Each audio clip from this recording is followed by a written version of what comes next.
starting to talk about thoughts a lot because thoughts create our emotions. So this is one of my favorite things to talk about.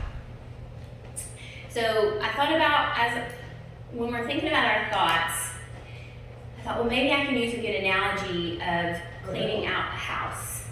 And it's like cleaning out our mind, just like when we clean out a house. Okay, so I want you to know our minds are creating our experience in life. Our thoughts are, it just even goes to the fact of how much are we going to believe that God tells us? How much, you said, we give it away, right? We give it away because a lot of times we don't believe that we can walk in all this. It all comes down to what we're thinking and our beliefs. Yep. So our thoughts are impacting how we feel on a daily basis, and that's impacting how we show up. It's impacting what we create in the world. So I want to ask you, do you ever think about what you're thinking about? Or do you let the thoughts just loop? Because it's easy to do that. Because we just think we have to believe every single thought that our brain is thinking, right? Because maybe we've been doing that forever, and we don't have to. We actually spend more time cleaning out our cars than we do our mind, which is crazy, because our results are because of our thoughts. She wants to play a game. But when you start to look into your mind, the thing is you may become overwhelmed because just like, let's say we haven't cleaned a house let's say there was a house that hadn't been cleaned for 10 years. You're going to be like, I think I'm going to close the door on that. I'm just going to avoid it and I'm not even going to mess with it. Right? So we can do that to our thoughts as well. Like when it's time to start looking at our thoughts, we may have accumulated so many thoughts that aren't serving us that we just think, oh, I don't even go there. But just like with a house, we just have to start in one area. So I thought a closet would be a really good example. So what we do when we clean out a closet, right? A lot of times we just pull everything out and decide, do we want to keep this? Do we want this? Do we not want this? And Marie Kondo, I don't know if y'all know her books, but she's like, take everything out of the room, and then you get to decide what you want to put back in it.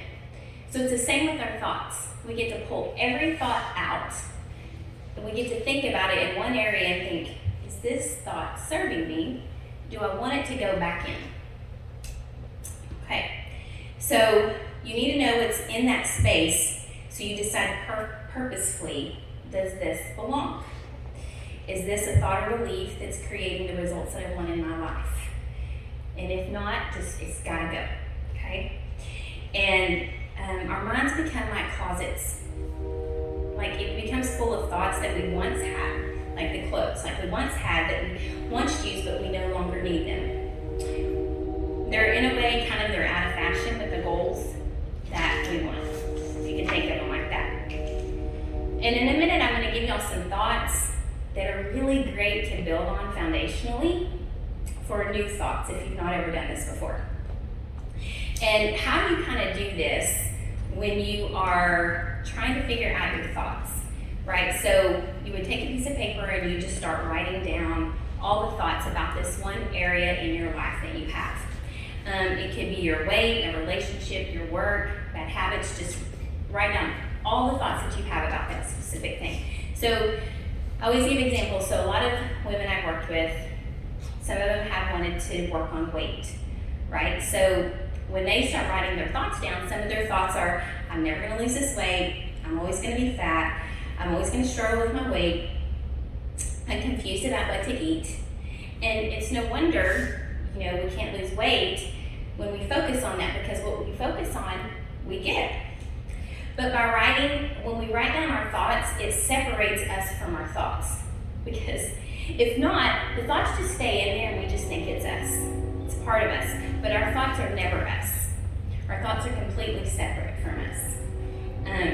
Because, and I've said this before, I don't know if you've heard me, but God created us before the foundation of the world, before He gave us a brain. So then we got put into a body, and then we have a brain that gives us thoughts. So we are separated. So a lot of times it's good to journal down those thoughts so we can separate it. And then we can kind of decide, do we like these or do we not? Okay, so some new thoughts, like some of the women chose, were I'm okay with being uncomfortable. Like I always say, this is the part that I get to be uncomfortable, right? I can do hard things. I want to take care of myself. Those are just a lot more useful. Can you see how those are more useful than I will never lose weight? So I will never lose weight is a thought that's like, it's just not serving you for your goal.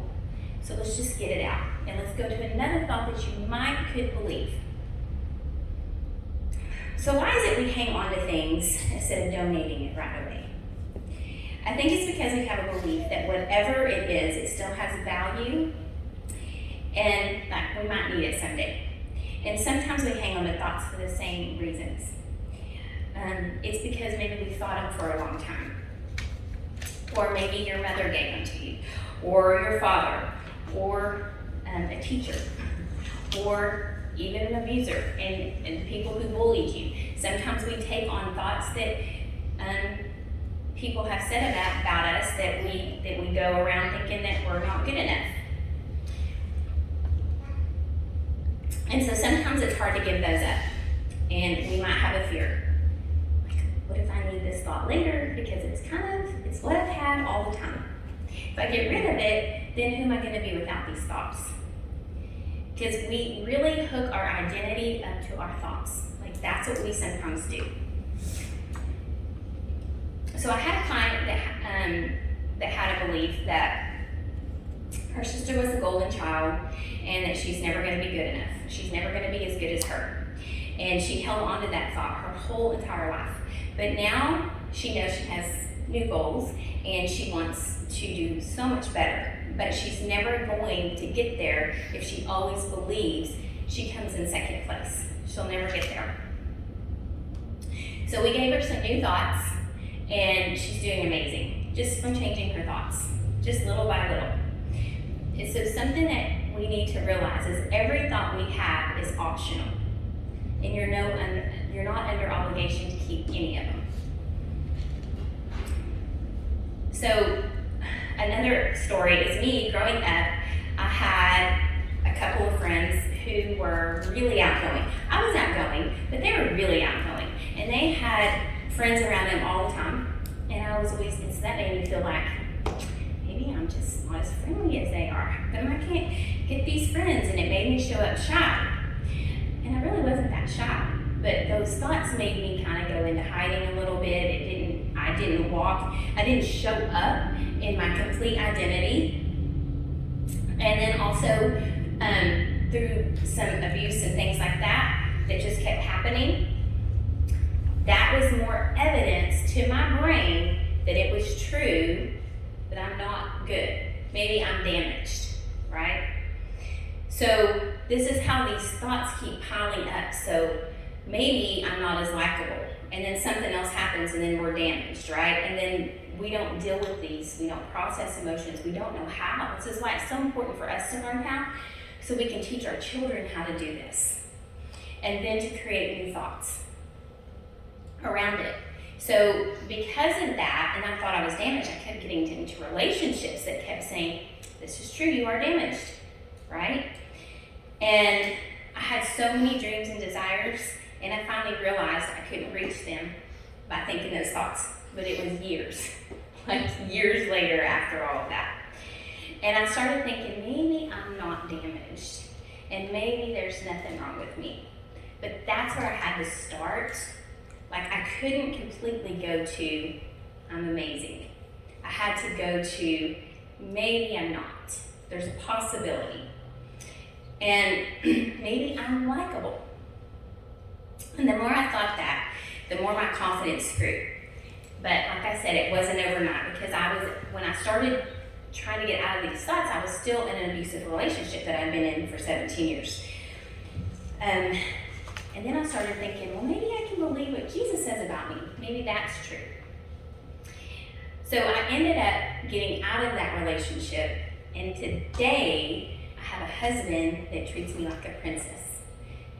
He's like Jesus in skin to me, but I had to get rid of those thoughts. Like, what my life used to be like is completely opposite from what it is today.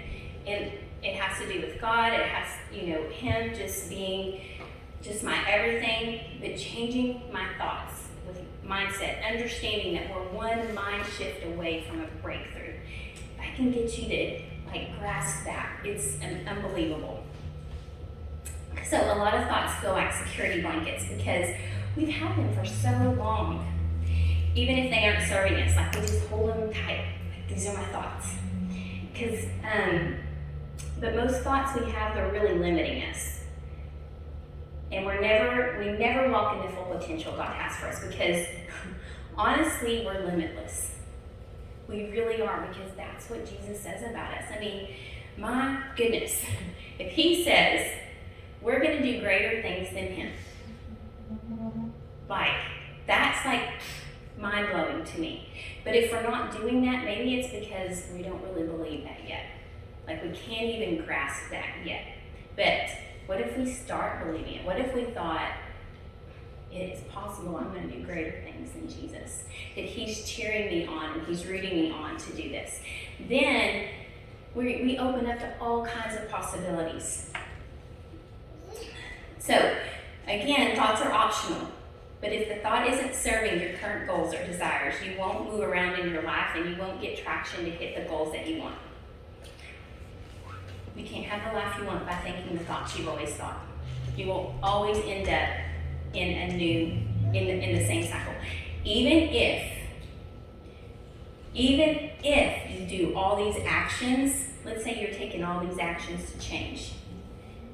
You need actions to change. You do. But if you are not starting with your thoughts and you're not starting with your beliefs, you will always end up back here in the same cycle. So this is where we have to get to, is examining our thoughts and where we are in our thought process. So you can examine your thoughts. What would I be like if I didn't have that thought? What could I do if I didn't have that thought? And then you can decide if you really want to keep the thought. Is it in line with who you want to be? So again, write them all down, and you need to understand your thoughts. This is really, really, really important. Is what you're writing down, is it fact or fiction? Because a lot of times you think your thoughts are facts. And they're just thoughts that you've believed for so long. And they're just an opinion. They're not a truth. But if you've been thinking them for years, you're going to think that they're facts. But if it's fiction, and it's just your opinion, it's simply a thought you've thought for a long time, and now you have a lot of evidence, because you've thought it for so long, you have a lot of evidence you think that's truth. Okay? But here's the best news. You get to change that. You might have the temptation to just give up if there are lots of thoughts on that paper that you write down. Maybe it's just overwhelming, and it's going to take courage to really just go, okay, I'm going to do this. So when you put a thought down on paper, I want you to ask yourself, does it spark joy, confidence, passion, excitement, love, abundance? Whatever feeling you want to create more in your life, is that thought helping you have joy, confidence, passion, excitement, love? You write that down and see if when you write a thought, you will know what feeling it's giving you, because every thought creates a feeling. So just dump it. Just take it to the dump, like you take stuff to the dump. We're just going to dump the thoughts that aren't serving us and aren't making us feel that way. But like I said, it's not easy sometimes, because if we thought it this long, we have neural pathways in our brain that are really, really deep. Okay, but our brain is plastic. Right? We have neuroplasticity. That's what our brain is, and it tells us we can change our neural pathways. So, how do you go from I'll always struggle with my weight to thinking my weight isn't, a struggle at all? From some of my clients. You just do it by practicing these thoughts. Okay? Thoughts that you can believe that feel a little bit better.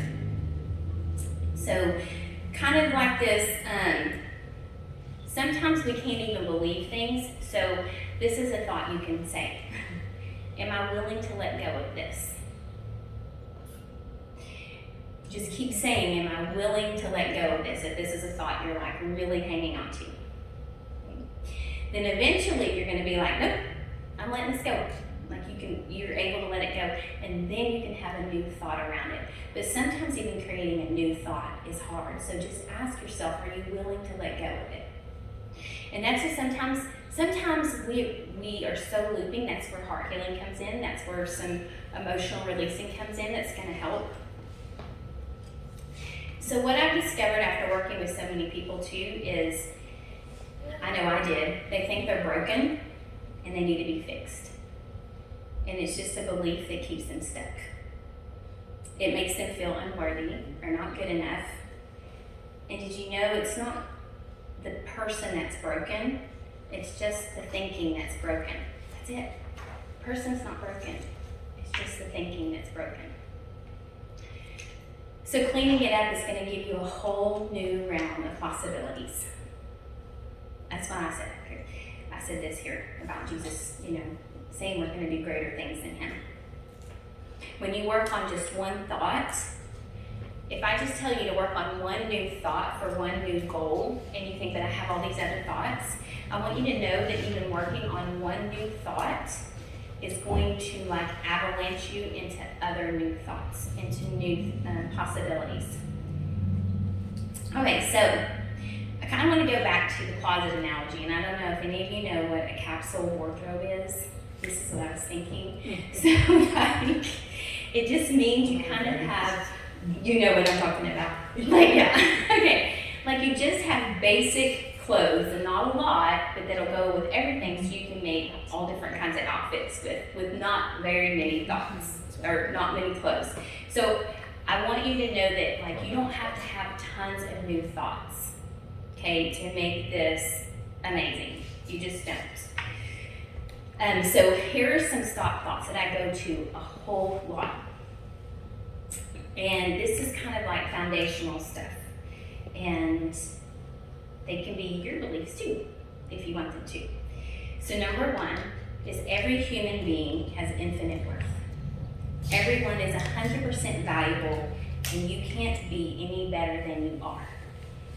That's one of my favorite thoughts. Because we are in relationships with people all the time, and not everything is easy, but I know that everybody has worth. I have worth. They have worth. And maybe you think, well, of course everyone is, but we don't really believe it. We don't even really believe it for ourselves sometimes. We think it's possible that other people could be better than us, and we might think we could be better than we are. And we might even think we might be better than other people, especially those who do really bad things, right? But our word was decreed by God, and he says every person is 100% valuable. If you have infinite worth, then you can't have more or less worth than infinite worth. So no matter what actions we take, it never affects our worth in one way. Never. So you can't increase or decrease your worth no matter what you do. And neither can anyone else. Nobody else decreases or increases their worth. Our worth is fixed. It's determined by our loving Heavenly Father and not our own judgmental brains. Because we have some judgmental brains. Right, especially we judge ourselves a lot. So people can't be ranked. They can't be ranked better or worse, no matter what they do or how they behave. We are all equally important in the eyes of God. So this means changing our behavior doesn't make us better. It just gives us skills in a particular area. So how many times do you think, well, if I could just do this, I would be better. If I could just have more patience, that would make me better. It doesn't make you better. You're already amazing. It just gives you skills. You just if you learn patience and you practice patience, it doesn't mean you're better. It just makes you more patient. That's it. But you're still amazing and 100% worthy. So we're just also, when we change our thoughts and we change our actions, we're just creating a different life experience for us. Okay? So again, it doesn't make us a better person. Practicing thoughts and mindsets just helps me actually to understand God in a whole new way, help me to have more love for me, and help me to have more love for everybody else. And it just helps me to kind of behave in a different way. It helps me to have more positive emotions. So, you're enough right now, and you can learn and grow and change if you want to. And I recommend it because it makes life so much more fun. But it's never going to change your value. Doing this never changes your value. You are worth more than you can comprehend. And this one just kind of piggybacks on the other one, is everybody is doing their best. We're all just human beings doing our best. And sometimes our best can be pretty crappy. Like, it just can be. And that's okay. Okay? But we're all still doing our best, even if it seems crappy. So, like, we can still be a mess and learning, right? We can. We don't have to wait for people to act or be a certain way until we can love them. So they're already 100% lovable and infinitely worthy just as they are. And this one thought for me changed so much because there's people in my life and I got to think of them as worthy. I don't have to wait for them to change. Here's another thought. Everything is happening for me. Everything that happens is happening for me. And God is working it all out for good. Traffic is happening for me. I don't know why, but it's happening for me. Like, maybe it's saving me from a wreck down the road, or, I'm going to get somewhere on time. Our air conditioner broke this weekend, right? We get home from SOK, the air conditioner broke, and my husband is like, it's okay, because this person that we called, they probably needed the money, and we're going to bless them, and I don't know what's going to happen out of this. So, like, it's just, everything is happening for us. But most of the times we notice everything is going wrong, right? Because we thought things should be a different way. Because we have this plan, and life just is like family circus. Do you know, some of you might know what family circus is, but in the newspaper, little kid, that's just what it looks like, right? So, no matter what happens, if we can believe everything is happening for me, that God is working it all out, it just helps us to have peace. It helps give us relief. And the more you try this thought on, the more you will see evidence that this is true. The good, the bad, and everywhere in between. Even the people who have, I've been in hands of abusers. We probably all have to some way. People that lied about me. I now believe they have helped me become who I am, and that it's all working out for my good. All of it. So even if it doesn't look like it at first. And sometimes it can take a little bit to be like, are you sure this is working out for me? Because this is not really seeming like it. But if we go down that path of that rabbit trail and be like, this is just horrible, this is awful, this is, the worst thing in the world, and this person did this, and this person did this, always remember your thoughts create feelings, and it's creating your actions. So if you can get back to these thoughts, it's so much more helpful. And this is probably one of my favorite ones. Number 4 is love is always an option. The idea is that no matter what is happening or how you feel in the moment, because your feelings are always created by your thoughts, then love is always available to you. It is always an option. Okay, so when somebody's driving you crazy or you're frustrated and you don't know what to do, you can be like, love is an option. It is an option. You don't have to take it, but it's an option, right? And that's what Christ showed us. Because no matter what some of the people were doing, that a lot of the religious people didn't like, his love was there. His love was an option. So there's no requirements for us to respond. So I want you to think about this. There's no requirements for us to respond in anger. We don't have to respond in resentment or judgment or jealousy or hurt feelings. All of those things are choices in how we decide to respond. So there's no requirements for them. And it's the same as love. Like when we feel love, it's because we've chosen love. Do you know that? Nobody is like, when we feel that love, the other person really can't feel it in us. And we have chosen that love. So even if somebody's being ugly, we still can choose love, and they may not feel it, and that's okay. There's going to be many times that people in our lives don't feel like they deserve our love. But you deserve it, and when you feel love, you're the only one who feels it. The people in our lives get to choose whether they want, whatever they want, and then we get to choose whatever we want. So everybody gets to choose whatever they want. We get to, they get to, and so that's why this is so important. Like, to understand that everybody has choices, everybody is trying, even if it's crappy, and that they are worthy, and that love is an option.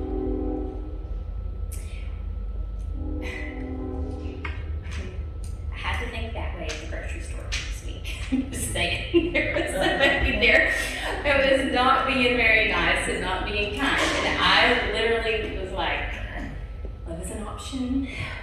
Love is an option. Love is an option.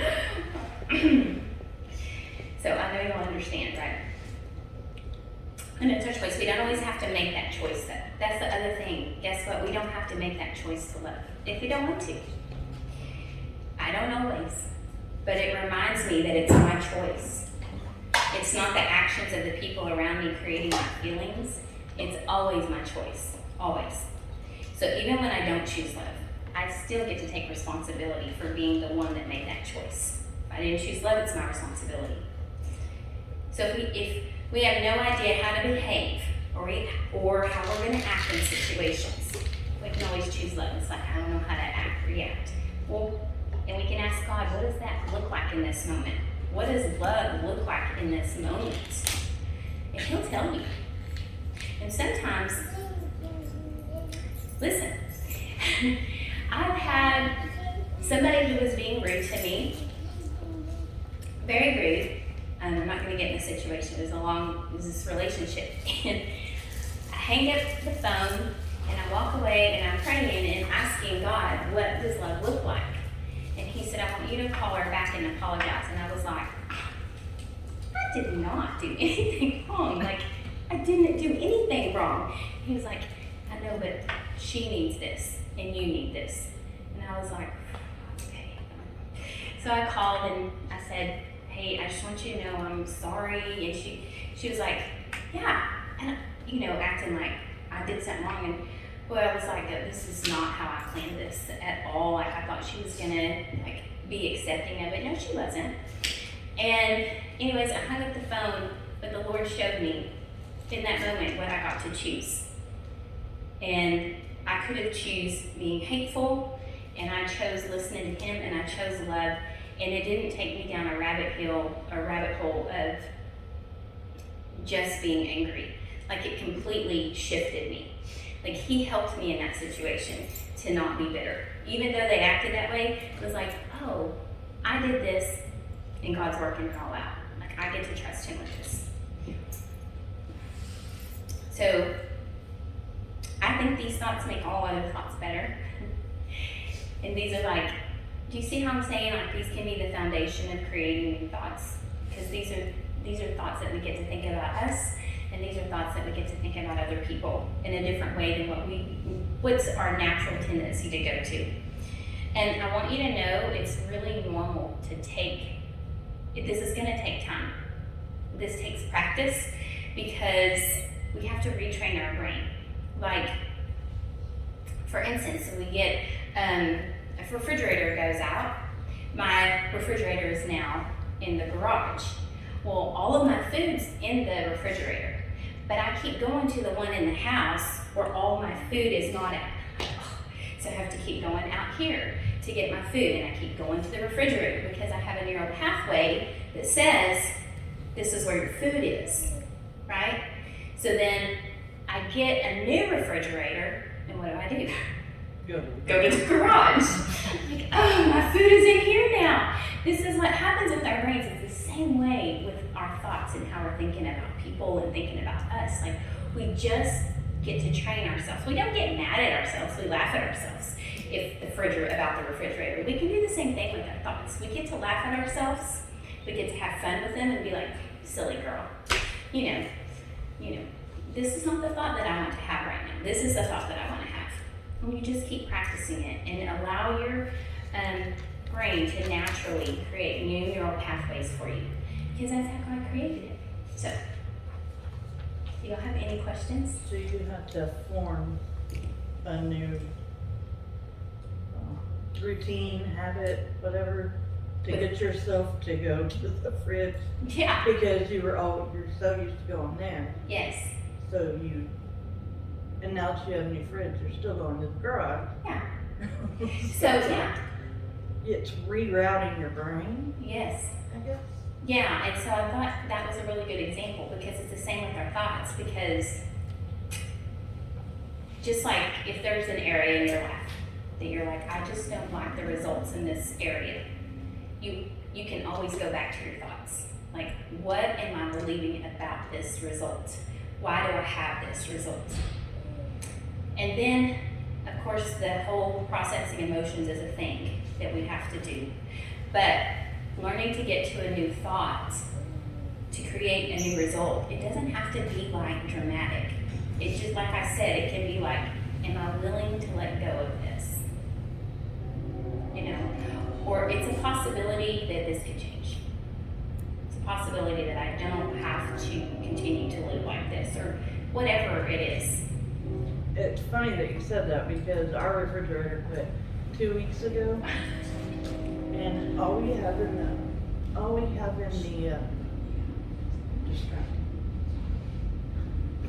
Keep your thought. Come on. all we have, and I don't know, I lost it. You were saying refrigerator. You were saying, yeah. The refrigerator, but ours in the garage is a deep freeze, so we just kind of like took everything up and put it in the deep freeze and didn't open the refrigerator. Yeah. We come to find out it was just a simple fan, but yeah, that we thought our refrigerator was dead, and I still got the freezer. I know. Well, I always give people this picture, like, on this side of the brain is a street with signs that say turn left, turn right, stop here, go left, go right, U-turn. And then over here is like this jungle, and you're standing in front of it with a machete. And you have to knock down and create a new path. And you get tired. And sometimes you're like, oh, this is easier over here. I'm gonna go back over here. Right? But you already have created a little bit of a path, right? You've already started it. It didn't go away. Okay, unless you just completely let it grow all the way back because you just didn't go back to it. But just know when you go back over here, it's because this is what was easy. Even if it's not serving you, it's because you're so used to it. It's what you've known. It's a habit. Your brain likes to keep you alive. It likes to keep you safe. And if it looks like you have to do something that's going to be a little bit hard and different, it's like, yeah, I'm not going to do that. I'm going to stay right over here. So, we get to be like Tomb Raider, and we get to take a machete, and we get to create a new neural pathway. And it takes time, sometimes. But it's worth it. It's very simple, but it's not always easy. But the more you do it, and the more you practice, just a little bit at a time, little bit, you get better and better. But that's why these 4 thoughts, I'm like, this is where I start. These are great things to start with, if you can believe them. So I like to even say, I'm trying on a thought, because my thought may not work for you. Your thought is not going to work for me. So we have to kind of figure out the thoughts that give us, what did I say, the joy, the passion, the excitement, and the love, and see if that gets you to that, or see if the thought brings a relief to you. And then you just kind of keep staying there. And then your brain's going to go, no, and you go, no, I'm over here, and this is what I'm thinking. And it may be 100 times. And you're like, nope, this is my new thought. This is my new thought. This is my new thought. And you keep telling your brain, this is our new thought. This is our new path. It works. You were talking about it's what your brain's used to. So I was doing a heart healing with somebody, and they were like, remember now what we're talking about, but something from my past or whatever. And she was like, I was telling her about something, and I was like, but it's okay. I'm used to it, you know. And she was like, but it's not okay. You know, we need to deal with it and go. I'm like, but it's okay. I'm just used to it, you know.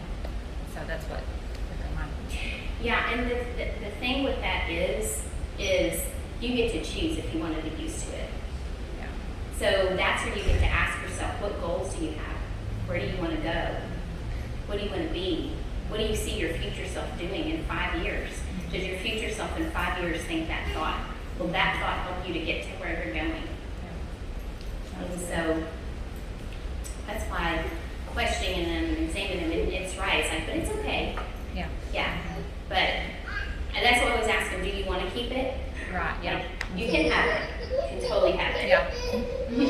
Yeah. Right. So, and I was like, wow, that's, you know, it's not okay. Yeah. Yeah. Yeah. But it's okay that you had it. And it's okay if you want to change it. Yeah. Yeah. And you get that option. Anybody else have questions? You got something?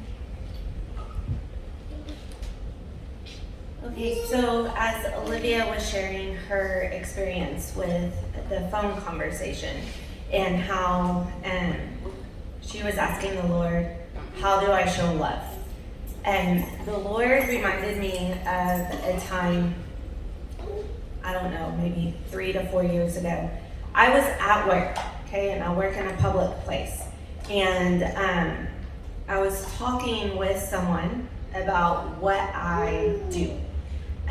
About heart healing and the options that they have, because that person opened up enough to me in that environment over the period of time that she was there. And but one day I was talking to her about the heart healing and what I do, and she looked right at me and she says, well, I'm a Christian. And I was like, great, I'm a Christian too. And I had to step away. I had to walk away because I felt all the emotion welling up and the thought that was like questioning myself.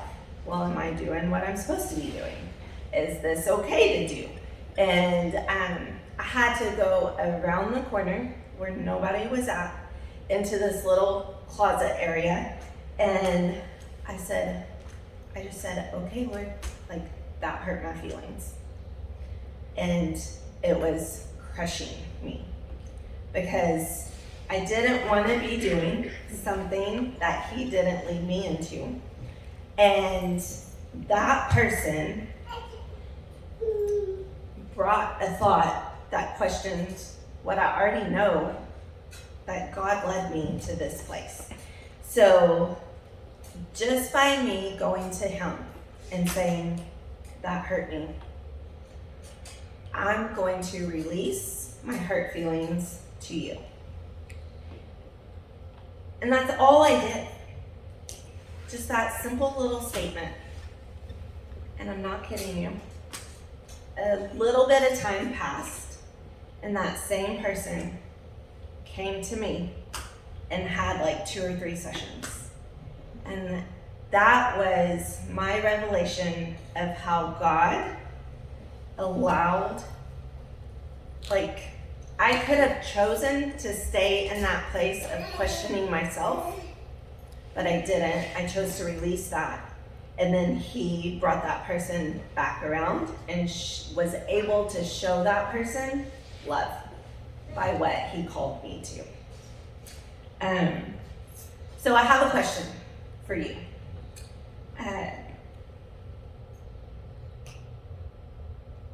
Do you believe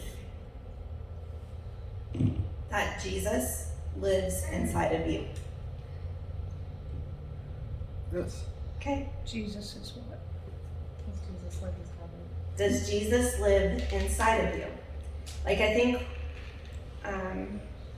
we have learned that when we become a Christian, he lives in us, right? But do you believe that? So that's question number 1. If you believe that Jesus lives in you, do you believe wherever you go, he is? So, the Lord downloaded this to me just a few days ago. It was actually over the weekend. And if you want to write this down and you want to use it, I encourage you to do so. And it goes like this. I carry and release the vibration of Jesus. With every step I take, for he is in me and I am in him. Where I am, he is. Where he is, I am. Can you read it one more time? I carry and release the vibration of Jesus. With every step I take, for he is in me and I am in him. Where I am, he is. Where he is, I am. So right when we were beginning worship, waterfall came. A vision, an image, the thought of a picture of a waterfall. Does anybody resonate with that? Do you have any thoughts around a waterfall?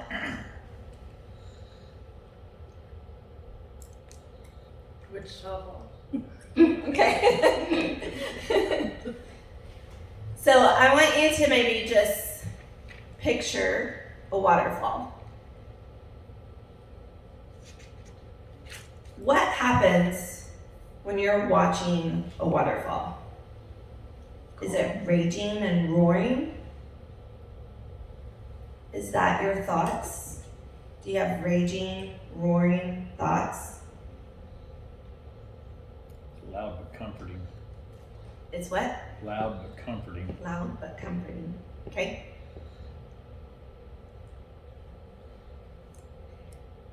So, as I keep pressing in to that picture,